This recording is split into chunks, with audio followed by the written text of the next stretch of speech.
Olá, pessoal. Continuando a nossa correção de questões da CPA 10, eu estou fazendo a correção deste simulado geral número 2 do nosso e-book, e eu tinha parado na questão 20, então eu vou continuar aqui da questão 21. Eu dividi os vídeos para ficar mais curtos, para que não canse tanto. Mesmo assim, eu sugiro que você dê pausas aí conforme for passando o tempo, para que você não canse muito, tá bom? Então, bora lá fazer as questões? Essa aqui, ó, 21. O órgão responsável pela proteção da captação de poupança popular em investimentos realizados em planos de previdência complementar aberta vamos lá então, né? O Banco Central, a CVM, o CMN ou a SUSEP, né? Então, é o seguinte, aqui a palavra poupança, aqui, não confunda, não tem nada a ver com a caderneta de poupança, e sim a palavra poupança aqui nos remete ao ato de poupar. E você guardar dinheiro num plano de previdência, seja aberto ou seja fechado, é um ato de poupar, você está guardando dinheiro para o futuro. Quando falar, então, em previdência, lembra que no módulo 1 eu falei para vocês, para que vocês lembrem das competências de cada órgão, é importante associar ele ao seu mercado de atuação, certo? E o mercado de atuação da Previdência Complementar Aberta é um dos mercados que a SUSEP atua, lembra? A SUSEP atua no mercado de Previdência Aberta, capitalização e resseguros, certo? E no comecinho do módulo 1, a gente trata desse assunto. Então, quando falar em previdência, não tem nada a ver com o Banco Central, não tem nada a ver com o CVM e não tem nada a ver com o Conselho Monetário Nacional. Tá joia? Essa é a dica. Falou em previdência aberta, é SUSEP, tá? Falou em previdência fechada, vai ser daí a Previc. Muito bem? Vamos para a próxima questão. Em relação ao princípio do conheça seu cliente, o famoso KYC, né? Know Your Customer, que nada mais é conheça seu cliente em inglês. Aqui nós também temos 4 alternativas, né, para a gente escolher quais estão certas e quais estão erradas. Esse tipo de pergunta tem caído cada vez mais nas provas da Ambima, e são perguntas que demandam um pouco mais de tempo para a gente resolvê-las, porque tem que analisar as 4 e depois escolher aqui entre as alternativas qual que está correta. Então vamos lá. A primeira diz assim, é fundamental na prevenção e combate à lavagem de dinheiro. Beleza, certo? Conhecer o cliente, saber onde ele mora, o que ele faz, é muito importante. Ter o cadastro atualizado, né? Segundo, baseia-se na manutenção do cadastro atualizado do cliente. Beleza, acabei de falar. Terceiro, envolve a verificação cuidadosa da identidade, atividade e capacidade econômica do cliente, né? Verdadeiro também, questão 22. Quarto, a correta aplicação deste conceito protege tanto a instituição como os seus profissionais. Isso é verdade também, né? Porque uma instituição que se preocupa em abrir contas correntes de pessoas que não estejam ligados, por exemplo, à lavagem de dinheiro, protege a instituição com relação ao risco de imagem e também protege os seus profissionais que não precisam aí ficar sujeitos a esse tipo de situação dentro das instituições financeiras. Então, considerando as respostas assinaladas aqui, a correta é a letra C, onde diz assim que todas estão corretas, né? A1, A2, A3 e A4. Então, como não tem nenhuma errada, aqui ficou fácil, 4 corretas. Fica ligado que esse é um tópico importante, KYC, para a tua prova da CPA 10 da Ambima. Questão 23.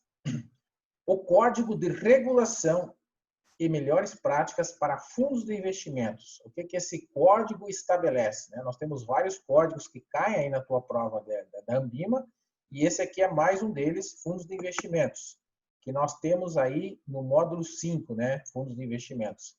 Novamente, temos 4 opções aqui para verificar qual que está certo e qual que está errada.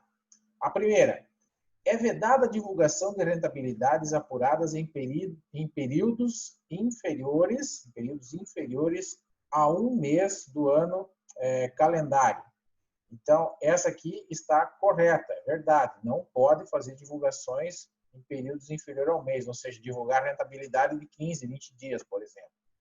Número 2, é permitida a comparação de rentabilidades com o uso de indicadores econômicos. Sim, essa é muito usual, o famoso benchmark, né? Na renda fixa nós temos a Selic e o DI, e na renda variável nós temos, por exemplo, o Ibovespa e o IBRX.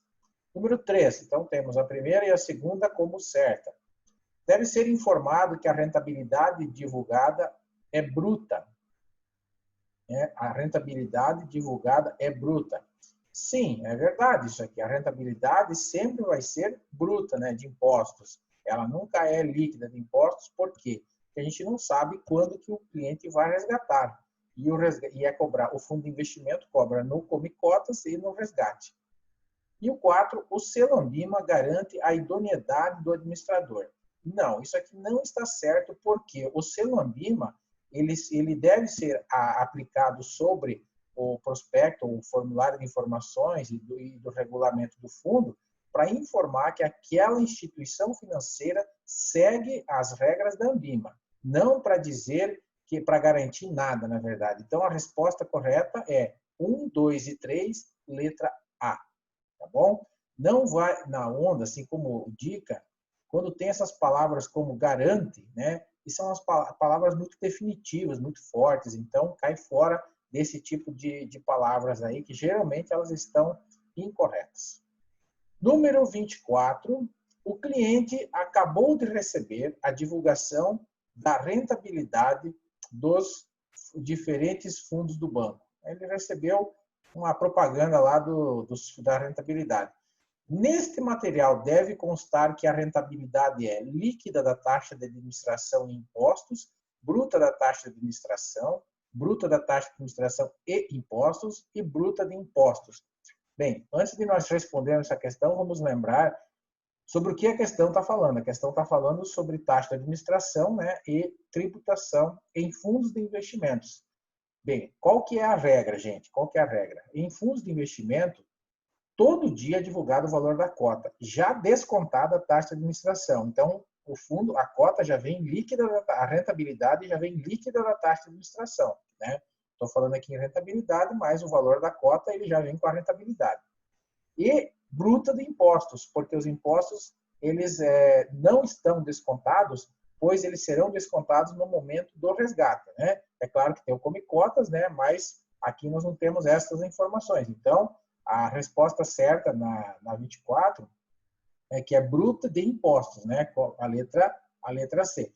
E líquida da taxa de administração. Mas como a letra A diz assim, líquida da taxa de administração e impostos, então está errado por isso. Porque impostos, não, né? A letra B está errada porque está dizendo bruta da taxa de administração, ou seja, ainda não foi descontada a taxa de administração. Não, está errado, porque já vem descontada a taxa de administração. A letra C, mesma coisa. Bruta da taxa de administração, não, está errado. Daí de imposto estaria certo. Então, a única que preenche o nosso requisito aqui, na pergunta, é a letra D, que é bruta de impostos, realmente. Ai, professor, mas e a taxa de administração? Não é líquida? Não tem nenhuma alternativa? Não tem. Mas nós temos que trabalhar com o que nós temos, na verdade. Não tem que dar bola para isso. Ah, não tem. Eles colocam isso justamente para te confundir. Mas você não precisa cair nesse tipo de pegadinha, né? Então, a resposta certa é a letra D por isso. 25. Deve constar na capa do prospecto, né, do formulário de informações complementares. O que deve constar na capa do prospecto? O valor da cota? Será? Na capa do prospecto, né, na capa lá, ó, na capa do teu livro lá. O que tem que constar? As coisas mais importantes, né? O valor da cota muda todo dia. Será que tem que constar na capa do prospecto? Não, de jeito nenhum. Composição atualizada da carteira. A composição também depende do fundo, muda toda hora, vai colocar na capa do prospecto, é uma coisa que você faz lá no começo, no lançamento do fundo, depois não muda mais? Não, também. Rentabilidade esperada. Também não, né? Rentabilidade esperada não vai constar na capa do prospecto. Agora, o selo, sim, o selo Ambima, sim, né? Tem que constar aqui o A da Ambima, né? Bem grandão, lá o símbolo da Ambima, no prospecto, para que o cotista, ao entrar nesse fundo, perceba que aquele que aquela instituição segue, ela é afiliada à ANBIMA e segue o Código de Autorregulação de Fundos de Investimentos. 26, vamos lá. Vamos ver o que diz a 26. Qualquer operação paga ou recebida em espécie no valor igual ou superior a 50 mil, tá? Igual ou superior a 50 mil. Então, está naquele limite dos 50 mil. O que tem que fazer? Deverá ser registrada apenas internamente? Não, não é verdade. Por quê? Valores iguais ou superiores a 50 mil para pagamentos ou recebimentos devem ser informados ao COAF. Então, a número 1 está errada. Letra B. Não poderá ser feita, pois trata-se de operação suspeita. Eu não disse no enunciado que ela é suspeita, tá certo? Independente de ser ou não suspeita, ela tem que ser informada para o COAF. Não deve ser feita? Não, a gente não sabe se é suspeita, então não é o caso. Se eu soubesse, tudo bem, mas a gente não tem, às vezes, esse poder na mão para julgar. Letra C. Deverá ser informado ao COAF, pois trata-se de operação suspeita. Também não, eu não sei se suspeita ainda, né? Então, nós temos que receber e depois, qualquer coisa, encaminhar ao COAF que vai analisar. Letra D é correta. Deverá ser informado ao COAF, independente de qualquer suspeita. Valores acima de 50 mil ou 50 mil, não tem desculpa. Tem que informar o COAF, independente se é ou se não é suspeita, tá? Até 50 mil, só se for suspeita, né? De 10 aí até 49.999, só informa se for suspeita. Se não for suspeita, não informa, né? Não precisa informar, no caso, né? Ok? Então, mas isso não torna a letra C verdadeira, né? Pois o enunciado não está dizendo que ela é suspeita. Se dissesse que era suspeita, aí a letra C estaria correta, né? Mas daí a letra D não seria. 27. Seu cliente está solicitando um crédito pessoal, um financiamento no banco, né? Você informa que para fazer juros ao empréstimo, ele precisa dar uma reciprocidade para o banco, comprando um título de capitalização e um seguro patrimonial. Essa prática é considerada o quê? Uma prática padrão, na verdade, na concessão de qualquer produto de crédito. Olha, por mais que seja, às vezes, você possa ter passado por isso, uma prática padrão, mas está errado, na verdade. A resposta certa é venda casada, né? Venda casada é aquele procedimento que obriga o cliente de uma instituição a comprar um produto mediante a liberação de uma operação de crédito, certo? Ele não pode condicionar a liberação, o banco não pode condicionar a liberação do empréstimo, do crédito pessoal, à compra de um produto. Não pode condicionar. Isso é ilegal, né? E fere os princípios e normas éticas e legais. Então, é chamada venda casada. O que o gerente pode fazer é a venda promocional ou a venda cruzada, que é oferecer este produto, certo? E oferecer uma vantagem, como, por exemplo, se você comprar o título de capitalização e o seguro patrimonial, eu te dou um desconto na taxa de juros do crédito pessoal. Aí tudo bem, aí não é venda casada. Aí você está trazendo um benefício para o cliente. Caso contrário, você libera o crédito assim mesmo, né? Se ele não quiser comprar, na taxa normal. Você não está fazendo nada de errado. Você não está condicionando. Agora, você falar para ele assim, eu só libero o crédito pessoal se você comprar a capitalização e o seguro. Aí você está condicionando e infringindo em normas legais, e isso é ilegal perante o Código de Defesa do Consumidor também. A letra C não é, porque está dizendo assim, que é uma venda casada, está certo. Mas prática frequente dentro da legalidade, não, porque, como eu disse, não é legal. Então, a letra C está errada por isso. E a letra D está dizendo que é uma venda cruzada, fortalecendo a relação. Não, venda cruzada é o que eu acabei de falar. É quando a venda é oferecendo uma vantagem para o cliente, né? Liberando a operação, mesmo que ele não compre nenhum tipo de produto. Beleza? Beleza. Vamos para a questão 28, então. Nos fundos de investimento, a expressão marcação a mercado significa o quê? Comprar os títulos pelo preço que o mercado estiver disposto a vender? Não, na verdade não. Contabilizar os títulos que compõem a carteira pelo preço de aquisição? Na verdade não. O que é marcação a mercado? Marcar um título a mercado É como se você fosse lá no teu estoque, tivesse uma empresa, você tem o estoque, como se você fosse verificar todos os dias qual é o valor da mercadoria que está no estoque, né, para que você pudesse manter esse valor atualizado, para que quando fosse vender, gerasse o lucro correto. Aqui da mesma forma, né, o administrador é responsável por fazer essa marcação para que geralmente o gestor faz isso, esse trabalho operacional, mas para que o investidor receba a valorização da cota, correto, senão ele vai ficar com o seu estoque desvalorizado, na verdade. Então, só que isso é feito, essa contabilização dos títulos, a valor de mercado. Então, não é a letra B, é a letra D, a valor de mercado. Então, contabilizar os títulos que compõem uma carteira pelo valor de mercado, porque o preço dos títulos oscila ao longo do tempo. Então, é necessário fazer esta atualização, tanto para baixo como para cima, pelo preço que o mercado está disposto a pagar. Não pelo preço de aquisição, que é o preço de compra, né? Então, a letra A eu já falei que não é, e a letra C não é também, porque ele diz assim, ó, vender os títulos. Você não vai comprar nada e não vai vender nada. Marcação não é comprar, não é vender. Marcação é marcar, é precificar os ativos a valor de mercado. Joia. 29, questão 29. Em relação às fases do crime da lavagem de dinheiro, a realização de uma série de transações financeiras que, em sua variedade, complexidade e volume, procuram dificultar a investigação sobre a origem do dinheiro ilícito é definida como colocação, primeira fase, estratificação, segunda fase, integração, terceira fase, ou dissimulação, quarta fase. Então, a resposta correta aqui tem a ver muito com a questão das fases da lavagem de dinheiro, né? Então, aqui ele está dizendo aqui, ó, uma série de transações financeiras, certo? Isso aqui é aquela coisa de fazer uma transferência para cá, uma transferência para outro país, uma transferência para várias pessoas diferentes, para dificultar a origem do dinheiro, né? A origem do país que esse negócio começou. Isso se chama ocultação ou estratificação, também está correto. A prova usa esses dois nomes. São sinônimos e representam a segunda fase. Lembra do COI? Colocação, ocultação e integração. Então, a segunda fase é ocultação ou estratificação. Aí já eliminamos as outras aqui, né? Integração e essa dissimulação, na verdade, não é uma fase da lavagem de dinheiro, então está aqui de graça. Resposta certa, letra B de bola. Vamos para a questão número 30 agora, né? Questão número 30 também sobre lavagem de dinheiro. A lei, que está certa, 9.613, de 98, né? De prevenção ao combate ao crime de lavagem de dinheiro, dispõe que são pessoas sujeitas às obrigações dessa lei, tá?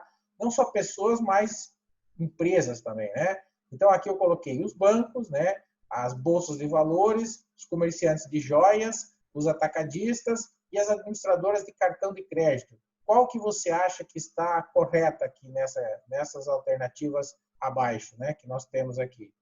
Resposta A, todas. Resposta B, resposta C ou resposta D. Nesse caso, o único que não está sujeito aqui às leis da lavagem de dinheiro são os atacadistas. Não que eles não sejam passíveis de cometer o crime de lavagem de dinheiro, mas aqui nós estamos condicionando as pessoas que estão dentro da lei, que são os que são mais suscetíveis a terem problemas. Então, é a número 1, número 2, número 3 e número 5.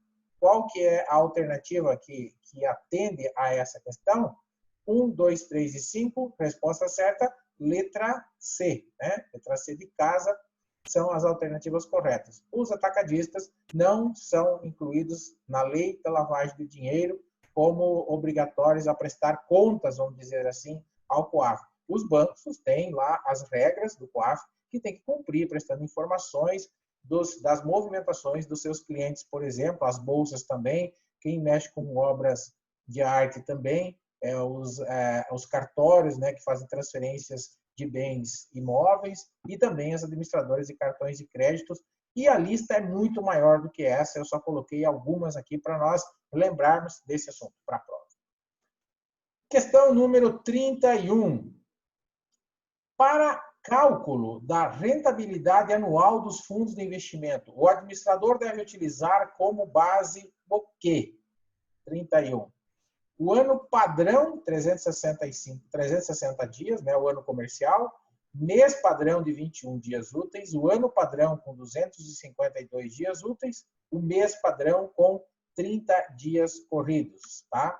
Vamos lá, estamos falando aqui de rentabilidade anual. Então, eu já elimino aqui as questões que falam do mês, tá? Eu estou falando de padrão anual. Então, eu vou eliminar a letra B e a letra D, que fala do mensal. Me sobra aqui 360 e 252. Sobra só essa alternativa.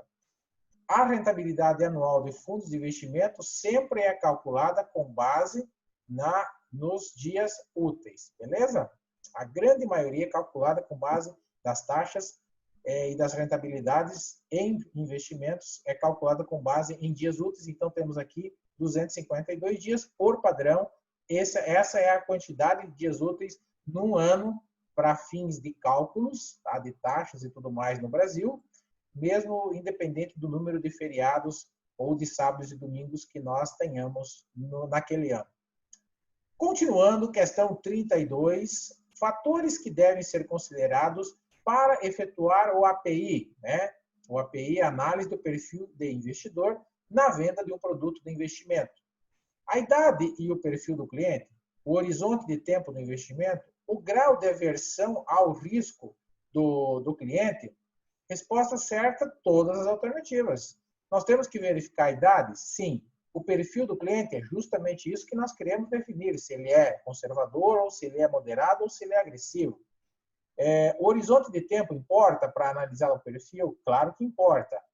Se você tem o objetivo de investir o dinheiro para 30 dias, o produto é um. Se você quer investir para 10 anos, o produto é outro. E a diversificação é outra também. Grau de aversão ao risco também é muito importante. É por isso que você faz o API, para determinar qual é o teu grau de aversão ao risco. Se você tem um perfil de risco conservador, significa que você aceita correr poucos riscos. Então, nós temos investimentos indicados para pessoas que têm esse perfil. Se você tem um perfil mais arrojado, mais dinâmico, mais agressivo, significa que você aceita correr maiores riscos. Então, para você, existem outros produtos a serem indicados que possuem maior risco, porém também podem trazer maior rentabilidade, né? Mas esses conceitos nós já estudamos, né? E tem tudo a ver com o API. Questão número 33. Questão número 33. Bora lá? Fica ligado aí, hein? Não perca a conta. São 50 questões. Vem comigo, não desanima. Qualquer coisa, para o vídeo, vai tomar uma água, volta, né? Porque você está com a aula gravada e continua assistindo. Não tenha pressa, não faça nada se você estiver cansado. O negócio aqui é aprender, tá bom? Não fique fazendo mais do que o seu corpo e sua mente conseguem entender ou conseguem absorver. Tá joia? O cliente procurou determinada instituição financeira para obter um empréstimo pessoal. O funcionário informou ao cliente o seguinte. Então, tem duas situações aqui. Primeiro, poderá reduzir a taxa de juros no empréstimo se esse cliente contratar um seguro de proteção ao crédito que lhe foi oferecido por um valor abaixo do habitual. E, 2, poderá lhe conceder o empréstimo desde que o cliente contrate um seguro de proteção ao crédito. Neste caso, 1 e 2 representam, respectivamente, as práticas de venda casada e venda casada, venda promocional e venda casada, promocional e promocional, venda casada e promocional. Tá certo? É a explicação que eu dei numa questão anterior a essa, né? A gente falava da venda promocional e da venda casada. Então, a primeira, olha aqui, ó, ele pode reduzir a taxa de juros se contratar o empréstimo. Então, isso aqui é uma venda promocional, tá? Venda promocional. Então, eu já elimino a letra A e elimino a letra D. Olha só, na primeira tacada, eu já eliminei duas alternativas. Me sobraram a B e a C aqui na questão 33. Muito bem, as duas têm promocional. Então, é a segunda que vai definir. Ó, poderá lhe conceder um empréstimo desde que contrate o seguro de proteção ao crédito, né? Então, desde que, né? E aqui ele tem uma condição, ó. Veja bem a diferença, ó. Se esse cliente contratar, ou seja, A alternativa 1, na verdade, se ele contratar, ele não é obrigado a contratar, né? Se ele contratar, ele pode reduzir, mas o empréstimo está aprovado e ele vai liberar. No segundo caso, ele só vai poder conceder o empréstimo desde que o cliente contrate um seguro de proteção. Então, as palavras, o jogo de palavras é muito sutil, tem que ficar de olho, por isso que a resposta é letra B, promocional e venda casada. Beleza? Fica esperto, hein? As pegadinhas estão aí justamente para nos derrubar. Não deixe ninguém te derrubar. Seja firme, forte, corajoso, vá em frente para passar nessa prova de primeira. Questão 34. 34. Também fala sobre lavagem de dinheiro. Em relação ao crime de lavagem de dinheiro, a fase de colocação. Colocação é a fase menos perigosa para a instituição financeira, pois os bancos têm mecanismos que eliminam o risco de entrada de recursos ilícitos. Se fosse assim, seria muito simples, né? Seria muito fácil de acabar com o crime de lavagem de dinheiro. Os bancos têm, sim, recursos, né, de verificação, eles têm que cumprir a legislação do COAF, mas não é a fase menos perigosa e não tem como eliminar o risco de entrada de recursos ilícitos, né? Até porque acabam entrando, ainda assim, com todas as formas de prevenção, ainda acabam transacionando muitos recursos ilícitos nos bancos. Letra B. É a segunda fase do processo e consiste em dificultar o rastreamento da origem de recursos. Não. Lembra do COI. O COI não é a segunda fase, é a primeira fase. Então, resposta certa é a letra C. É a primeira fase do processo, onde o dinheiro entra no sistema financeiro. Assim, já eliminamos a letra D, porque está falando que é a terceira fase. Se eu sei que é a primeira, ó, colocação, começa com C, COI, beleza? COI, então eu tenho aqui primeira fase, letra C, resposta correta. Matamos mais uma e vamos para questão 35. Beleza? Tá indo muito rápido, professor? Não tem problema. Pausa o vídeo. Você está com a máquina na mão aí. É só acionar o dedão e continuar depois. Volta o vídeo, assiste de novo, confirma e assista quantas vezes você quiser para ficar bem craque no negócio, né? Questão número 35. De acordo com a Lei 9.613 da Prevenção e Combate à Lavagem de Dinheiro, as pessoas sujeitas à lei devem comunicar as operações suspeitas às autoridades competentes, certo? Não só os bancos, como a gente já viu. São consideradas autoridades competentes para efeitos desta lei. Olha só, muito importante, hein? A Polícia Federal, em casos de operações envolvendo sequestro, a Receita Federal, em casos de operações envolvendo Caixa 2, né? Letra C. O Banco Central, em caso de operações envolvendo negociação com ações, e a letra D, a CVM, em caso envolvendo fundos de investimentos. Então, vamos lá, nós estamos falando de lavagem de dinheiro. Então, não estamos falando de sequestro aqui, né? O dinheiro de um sequestro provavelmente pode até ir para um banco, virar dinheiro ilícito, mas por hora nós não estamos falando de sequestro aqui. Também não estamos falando aqui de Caixa 2. Então, as autoridades, né? Comunicar às autoridades competentes. Quais são as autoridades competentes? Tá? Nós estamos falando de recursos transacionados dentro do banco, né? O Banco Central, em caso de operações envolvendo ações, não.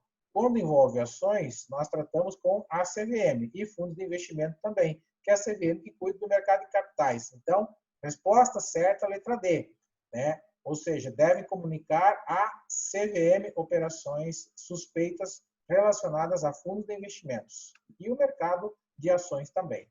Aproveitando a deixa aí. Questão 36.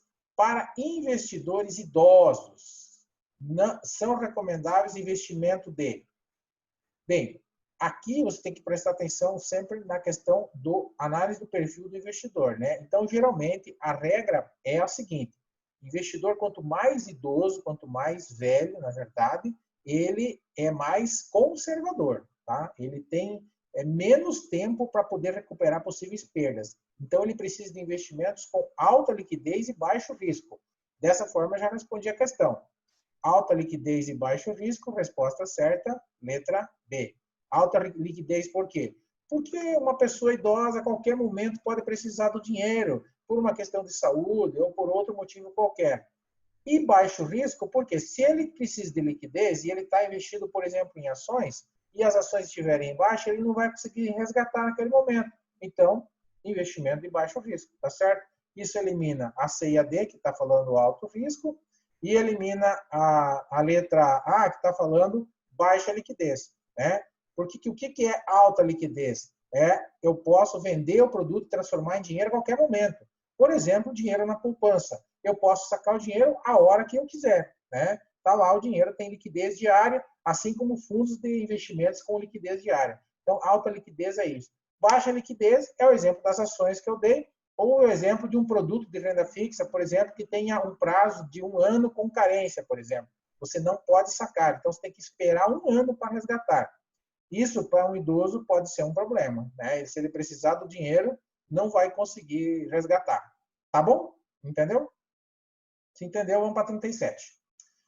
Questão 37. Em relação ao crime de lavagem de dinheiro, prazo para a comunicação de operações suspeitas às autoridades competentes. Qual que é o prazo que os bancos e as instituições que devem cumprir a lei têm? Na 37. 24, 48, 5 dias úteis, 72 horas.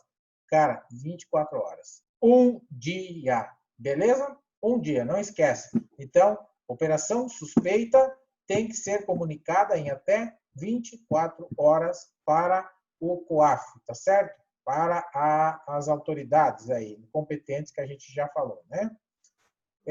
Muito bem, questão 38. Vamos lá.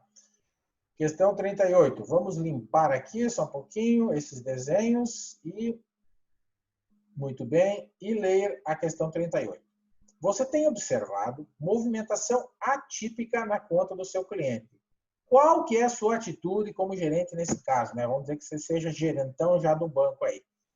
Você observou que o cliente está fazendo uma movimentação. O que é a movimentação atípica? O cara, por exemplo, declarou que ganha um X valor e está movimentando 10 vezes mais. Isso é movimentação atípica, tá bom?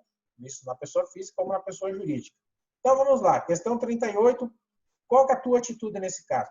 Vai continuar observando atentamente a movimentação sem tomar nenhuma providência até ter certeza do envolvimento do cliente em atividades suspeitas. Não. Você tem que tomar alguma providência. Então, continuar observando não é a resposta certa.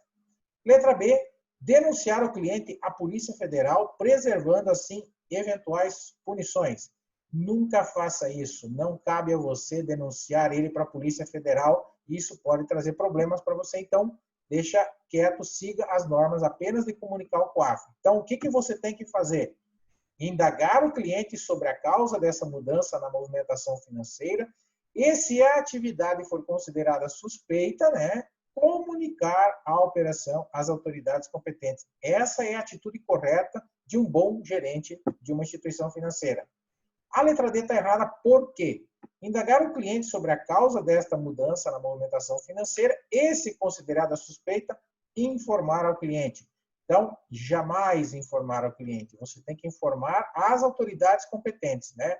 Nem informar a Polícia Federal e nem informar o cliente. O cliente não deve ficar sabendo da tua pessoa que ele está sendo investigado ou que que o banco está achando que a movimentação dele é suspeita. Você tem que ser muito cauteloso aí na coleta das informações e colocar essas informações aí nos relatórios que a tua instituição disponibiliza para você controlar essas situações aí. Beleza? Muito bem. Questão 39. Principais padrões de condutas a serem seguidos pelos profissionais certificados em relação ao mercado. Tá? Manter... Desculpa. Enquanto eu vou tomando uma água, você vai dando uma olhada.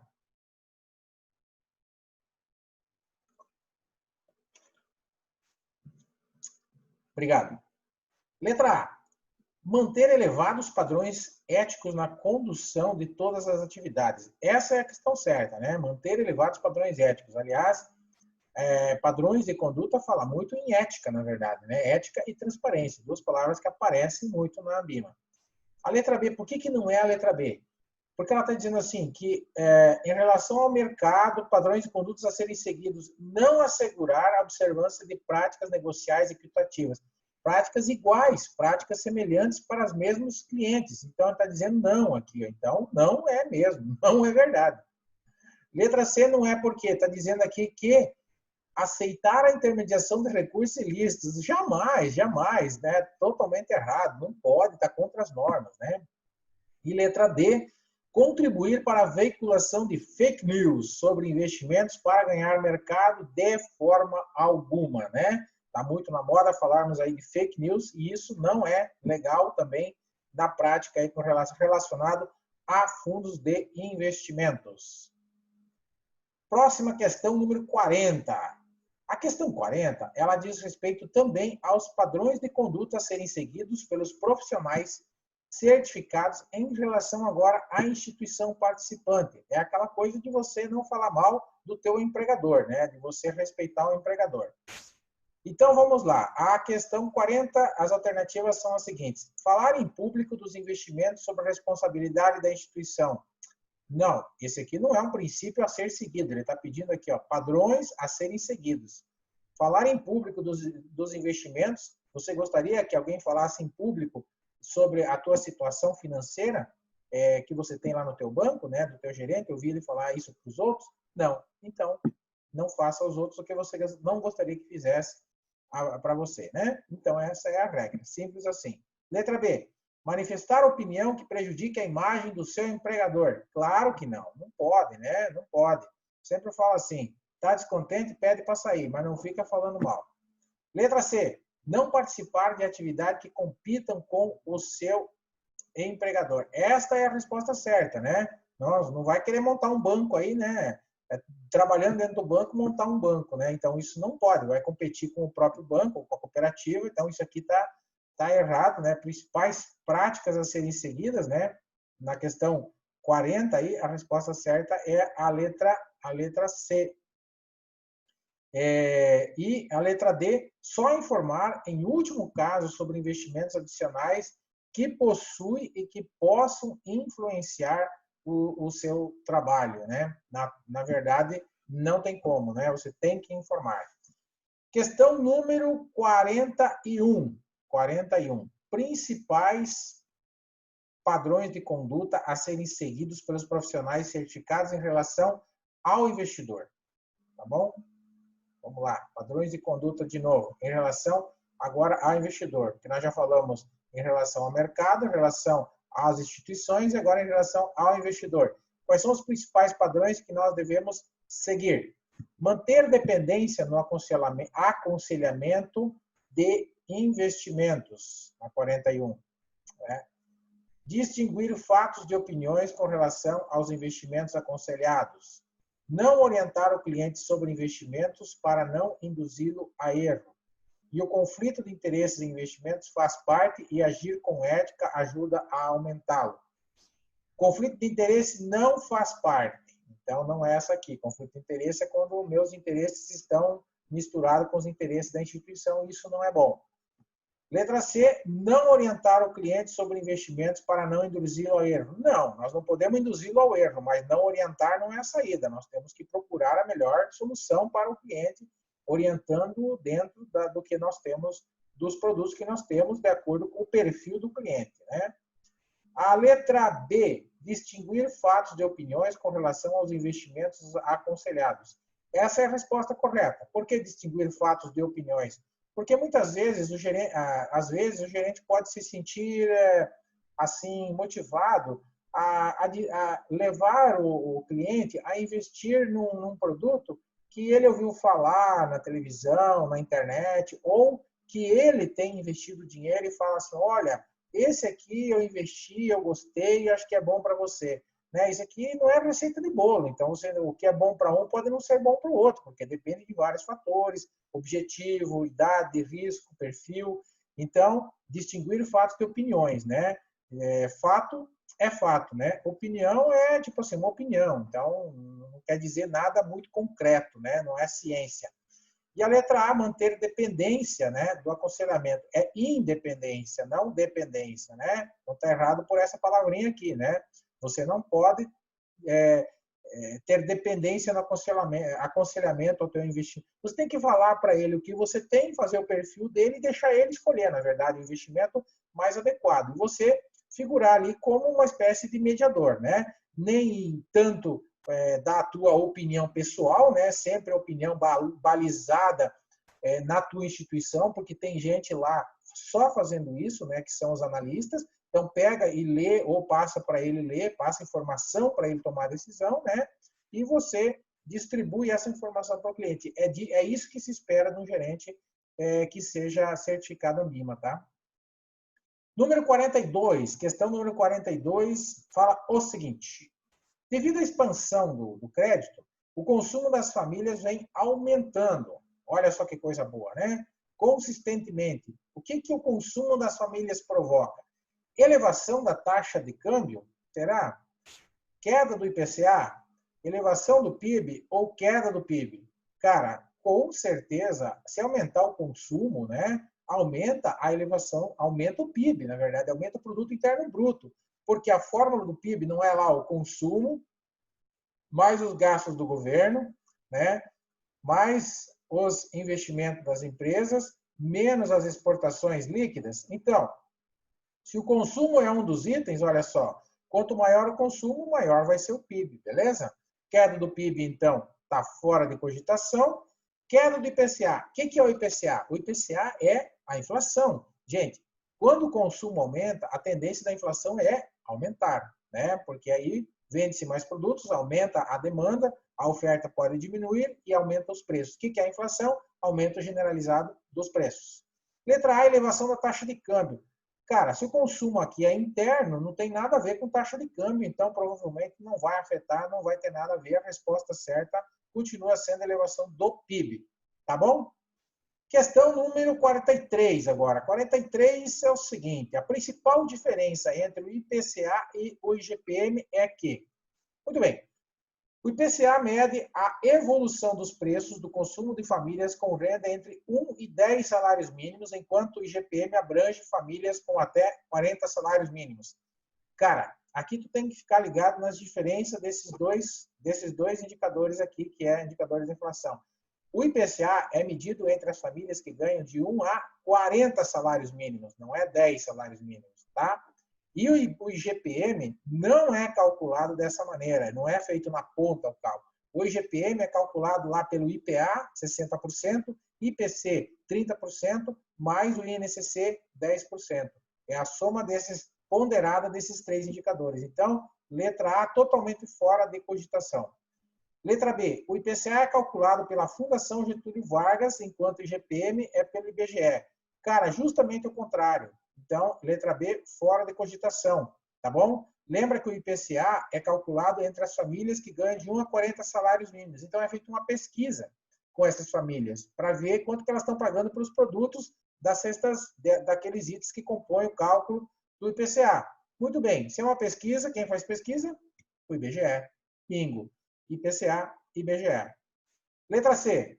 O IPCA mede a inflação na ponta do consumidor. Perfeito. Na ponta, porque ele vai lá fazer a pesquisa com as famílias, né? Olha aqui, ó.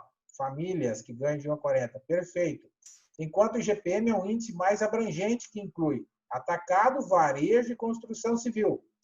Beleza, essa é a resposta certa. É isso que eu vim explicando até agora. E por que não é a letra D, professor Cláudio? Porque o IPCA está dizendo o seguinte, que o IPCA mede a inflação no atacado e no varejo. Não é verdade. Isso aqui é só para confundir você com o IGPM. E ainda por cima, ele está dizendo que o IGPM só mede a inflação no atacado e da construção civil. Esqueceu do varejo, tá bom? Então, olha só como que pode ter pegadinha. Esteja firme e forte aqui na questão que eu falei para você. O IPCA é na ponta do consumidor e o IGPM pega 3 índices e faz a média ponderada de todos eles. Volta o vídeo e assista a explicação que eu dei, que ficou muito legal lá, né?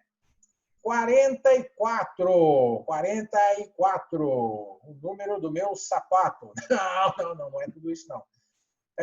Mas fiquei um mês na Espanha. Que legal. e paguei todas as minhas despesas com cartão de crédito. Quando saí do Brasil, o euro estava sendo cotado a 2,60. Quando eu recebi a fatura do cartão de crédito, observei que a cotação do euro estava 2,80, ou seja, aumentou a cotação do euro quando chegou quando chegou a fatura do cartão de crédito. É correto afirmar que 44. O euro valorizou e minha viagem ficou mais barata. Será? Será que ficou mais barata ou mais cara? Não, não ficou mais barata, porque em vez de eu pagar 2,60, eu vou pagar 2,80, né? Se eu gastei 1.000 euros, eu vou pagar aqui, em vez de 2.600, 2.800, vou pagar 200 a mais, ferrou. Então, não ficou mais barata. O real desvalorizou, a minha viagem ficou mais cara. Bingo, essa é a verdadeira. O real desvalorizou, o euro valorizou. O euro valorizou, né? Como a letra A tinha dito aqui. Só que a viagem ficou mais cara, tá bom? A letra C não é porque está dizendo que o real valorizou. Cara, se a minha moeda está valendo menos do que a do outro, o meu dinheiro desvalorizou, porque eu preciso de mais dinheiro meu para comprar o dinheiro do outro país. Então, desvalorizou, tá bom? E aí a minha viagem ficou mais cara, ficou, né? Mas não por esse motivo. E, por fim, a letra D. Por que a letra D está errada? Está dizendo que o euro desvalorizou, que também não é verdade, porque ele subiu de 2,60 para 2,80, então o euro se valorizou. Show de bola! 45, reta final, últimas 5 questões. Se acomoda aí no sofá para escutar mais as 5 explicações aqui. A resposta dessa questão aqui é a seguinte. Índice monitorado pelo governo para acompanhar a evolução da inflação. Acabamos de falar sobre índice de inflação, tá? E tem um que é oficial e tem outro que é a prévia, né? Bem, o índice que é nós temos 2 índices de inflação, o IGPM e o IPCA, e os dois estão aqui. Como é que eu sei, Cláudio? Como é que eu sei qual que a questão quer saber? Olha só, índice monitorado pelo governo para acompanhar a inflação. Só existe um oficial que é acompanhado pelo governo, que é o IPCA, tá joia? Esses dois do meio aqui são usados para calcular esse daqui, não tem nada a ver com o IPCA, tá joia? E o IGPM é a prévia da inflação. Ele serve para reajuste de aluguel e tal, mas não serve para medir a inflação oficial do governo. Se tu quer saber qual foi a inflação oficial no ano passado, você deve olhar para o acumulado do IPCA, não para o IGPM. O IGPM vai passar uma ideia, mas o que o governo acompanha é o IPCA. Joia? Partiu mais uma questão, então.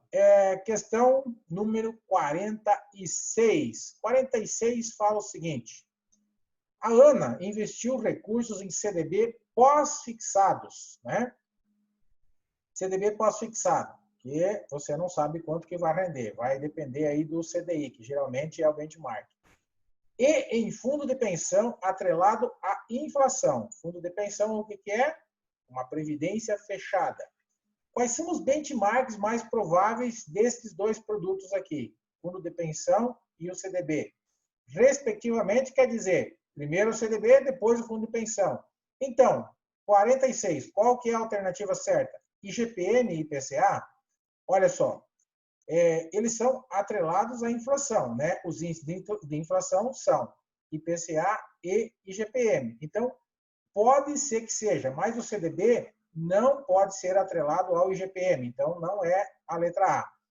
A letra B diz assim, taxa DI e IGPM. Aí pode ser, porque o IGPM mede a inflação e o CDB é atrelado à taxa DI. Muito bem, mas vamos ver as outras. Letra C, taxa DI, muito bem, no CDB, e Selic. Cara, se o cara comprou um fundo de pensão atrelado à inflação, eu devo acompanhar, na verdade, o índice de inflação, não a taxa Selic, tá certo? E a letra D, IPCA, não, né? Porque não, é um índice de inflação, mas o CDB não é atrelado a esse índice. E o IGPM, daí sim, pode ser aqui com relação ao fundo de pensão. Então, a resposta certa é mesmo a letra B de bola. Continuando na questão 47, Vamos falar de novo sobre a questão do IGPM e do IPCA. 47 nós temos, devido à redução do IPI, né? A redução do IPI, né? O imposto sobre produtos industrializados, que é cobrado principalmente sobre a produção automotiva, por exemplo, né? Os preços dos materiais de construção caíram significativamente no mês passado. Essa queda reflete no quê? Tá? Então, caiu, devido à redução do IPI, o preço do material de construção caiu. Isso vai refletir no quê? Vai refletir no IGPM, que é um índice composto pelo IPCA, pelo IPA e pelo INCC? Na verdade, não. Por quê? Porque não é pelo IPCA, é pelo IPA, tá? IPC e INCC. Então, aqui é IPC, né? Já que o IPA está aqui, então não é IPCA. Letra B. Nós temos aqui letra B. Alternativa B, né? Aqui tem um erro, né? Aqui seria a letra B, letra C e letra D, você sabe disso, né? Com certeza você já viu, né? Deve estar rindo. Ah, professor, tem um erro aí. E tem mesmo. Então, vamos corrigir isso. Letra B, da questão 47, que é a certa, né? Ó, o IGPM é um índice composto pelo IPA, pelo IPC e pelo INCC, certinho, né? É o que eu tinha falado na A, beleza? Então, essa é a questão certa. Por que a outra está errada? Está dizendo aqui que o IPC, índice composto pelo IPA, IPCA e INCC, na verdade, não, de novo, por causa desse cara aqui, né? E também não é IPC, na verdade, né? E aqui nós temos o IPCA, índice composto por esses três. Não, o IPCA não é composição de índice. O IPCA é uma pesquisa, como eu já falei, feita com as famílias que ganham de 1 a 40 salários mínimos. Beleza? Bora para 48. Taxa determinada pelo cupom em reuniões periódicas. Nossa, muito fácil. Nossa, quem colocou essa questão aqui, gente? Essa é muito fácil. Então, vamos lá. Sim, se é fácil, responde, Cláudio. Então, respondo. Taxa Selic meta, que é aquela taxa que o cupom se reúne a cada 45 dias para definir ela, se vai aumentar ou vai diminuir, para controlar a inflação, taxa de juros e assim por diante. Aí eu coloquei aqui a taxa Selic Over. Cara, a taxa Selic Over ela é diária, a meta é anual. A meta é definida pelo Copom. A taxa Selic diária não, ela é divulgada pelo Bacen. Todos os dias é feito o cálculo da taxa Selic Over e divulgada, lastreada ou baseada aí na comercialização de títulos públicos federais. A taxa de inflação não tem nada a ver e a taxa referencial não tem nada a ver com o peixe aqui do Copom. Questão número 49. O governo aumentou recentemente o valor do Bolsa Família. Baseado apenas nessa informação, assinale a alternativa correta. A medida, no caso aqui de aumentar o Bolsa Família, reduz a renda disponível da população. Não, na verdade aumenta, né? Então, errada, aumenta. A população vai ter mais dinheiro. Letra B, a medida provoca a diminuição do PIB. Não, na verdade aumenta também, né? Se a população tem mais dinheiro, consome mais, o consumo aumenta o PIB, está tudo interligado. A medida pode provocar recessão. Também não, vai provocar uma melhoria, vai provocar crescimento. Então, não é. Então, só pode ser a letra D. O que é a letra D? O governo procura incentivar o crescimento do PIB. Bingo! Resposta certa. E a última, o que reflete a média das operações interbancárias pelo prazo de um dia com lastro em títulos públicos? É a resposta que eu dei na questão 48, né? Taxa Selic Over é lastreada ou baseada no cálculo das negociações de títulos públicos. Não é DI, não é Selic Meta, porque essa depende do Copom, e não é a taxa referencial de juros. Beleza, galera?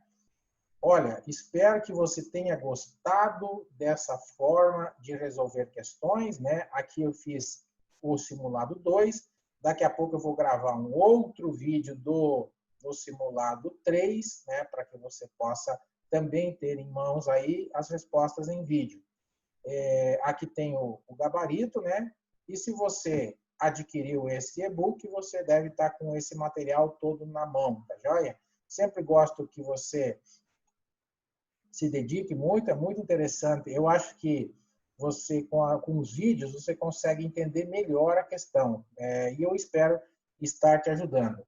Lembre-se que para quem adquire os meus cursos completos, você tem direito a entrar nos grupos, onde a gente também resolve questões e tira dúvidas individualmente personalizadas, tá bom? Todas as horas de estudo serão muito bem recompensadas. Pensa nisso que vale a pena. Um forte abraço do professor Cláudio, fiquem com Deus e bons estudos. Até a aprovação na CPA 10 Andina. Um abraço a todos.